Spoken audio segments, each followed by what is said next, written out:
Hi, Speedster Johnny here, getting ready to go for a ride. It's a nice day, a little under 60 degrees. Took the liner out of my jacket. Don't think I need it now. Well, we'll find out pretty soon, won't we? Hope you all are having a good day, and glad you're going to be riding along with me. Talk to you later.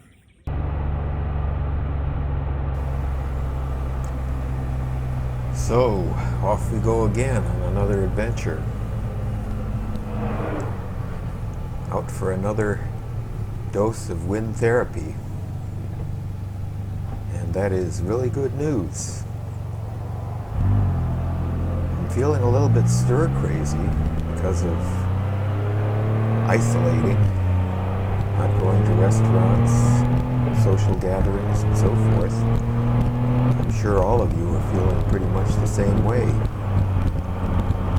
And wind therapy comes in again. And this is a little bit of that. I like to ride. It's great to have an outdoor activity that allows you to have social distancing. The next time I go out, I'm going to have to get gas. So, does that mean I'm going to need to wear gloves when I pick up the nozzle out of the gas station dispenser? I don't know. Probably be a good idea. Or maybe to wipe it down with some wipes, or to use some hand sanitizer. All these things that you never used to even think about before. And it's kind of scary, because we don't know how long this is going to go on. If I'm stir crazy now, what am I going to be like in a month? 2 months? 3 months? What if this goes on right through the summer? And as the doctor said on the TV recently, it could come back again in the fall.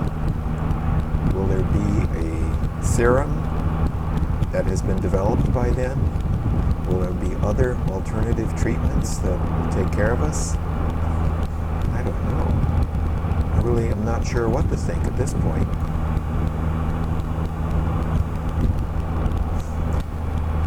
Norm says in Texas that they actually have a lockdown. He had to sneak out to get in a little wind therapy for himself. And I'll tell you, if it gets to the point where law enforcement, those that are still healthy, that is, because apparently they're just as subject to being infected as anybody else, and they probably have more social contact than the average person does. Are they actually going to start arresting people? Are they going to start fining people? Where is this going? Back in 1957, I had the Asiatic flu. It came on really suddenly. We had gone from my home outside of Syracuse, New York, to visit my mother's family, who lived just outside of Bridgeport, Connecticut, which is where I was born. And on the way home, I developed this really severe dry cough. My family called the doctor. This is back in the day when doctors actually made house calls. And they took my temperature. It was somewhere between 104 and 105 degrees. I was out of service for a week. The doctor came back to see me again and said to all of us that, well, hey man, you're going to be out of school for at least another week. Sure. That was good for me. I relaxed, stayed in bed, watched TV, probably read comic books. Seemed like almost a vacation. The bad news was that after I went back to school after 2 weeks, for about the next 3 or 4 weeks, I had to go home sick just about every day because I really hadn't completely recovered. Now, the thing I don't understand about it is how I got infected and why no one else in my family was infected. And apparently, whatever I did was not highly contagious. But it sure did affect me. Let's go on a ride here on a nice quiet little road, and I'm not going to be worried about going fast. I'm just going to have some fun, and this is really a cool drive.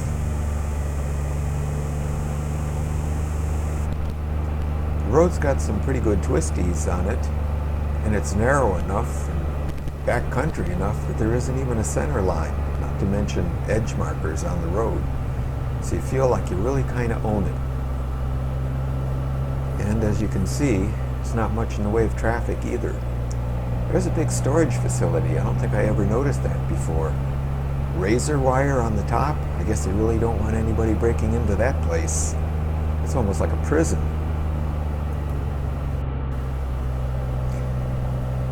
And here we have a church, a little cemetery next to it. I think my grandfather used to say that's where the dead people live. I don't know if that was something in his native language that made him phrase something quite that way. We always kind of got a chuckle out of it whenever he said it, though. I don't even remember what the name of this road is. It's got some goofy name like Gunshot Road or something, gun case, gun something. But certainly an enjoyable drive. An opportunity to really get away from it all. And there's a lot of mobile homes here, and I think somewhere along here there's a house that's under construction. Maybe somebody's using their time off of work to build their dream home.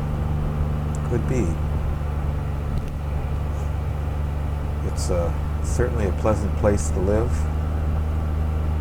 Lots of woods, open fields, and just a pleasant stretch of road to go down. Obviously some farming going on here, livestock on the sides of the road.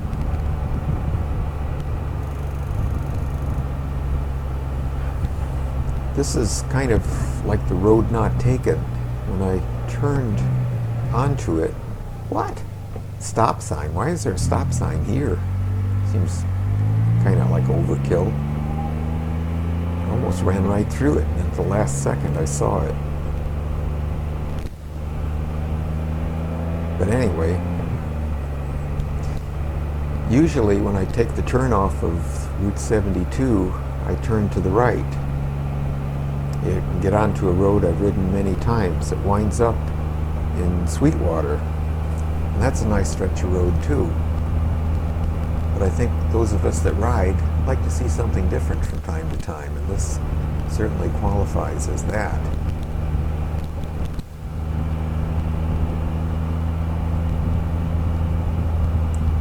Nice little homes along here. Runs parallel to Route 72 from the look of it. But this is a whole lot more fun. There's that house I was thinking about.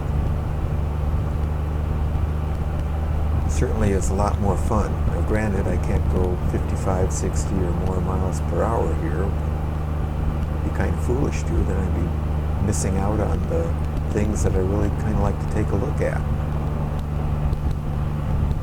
And that's part of what makes a road like this fun and interesting. I definitely had to get out today because we got rain in the forecast tomorrow, and that means no spider ride and no yard work.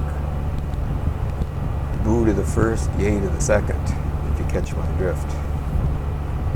But anyway, here I go, running down the road, seeing all the beauty and the lush green of the spring. And yes, we actually are in spring now. 30th of March. Lots of good times and good rides ahead.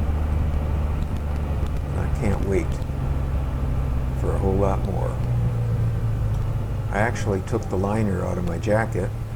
I think I may have said that. What? Another stop sign.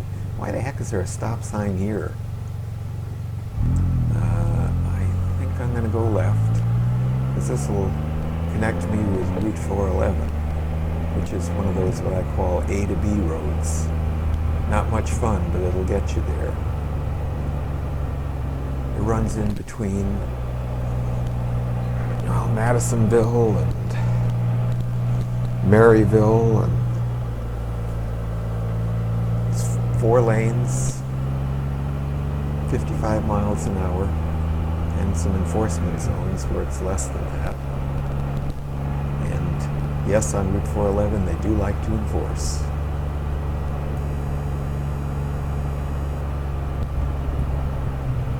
Oh, railroad crossing. If I remember correctly, this is a rough one.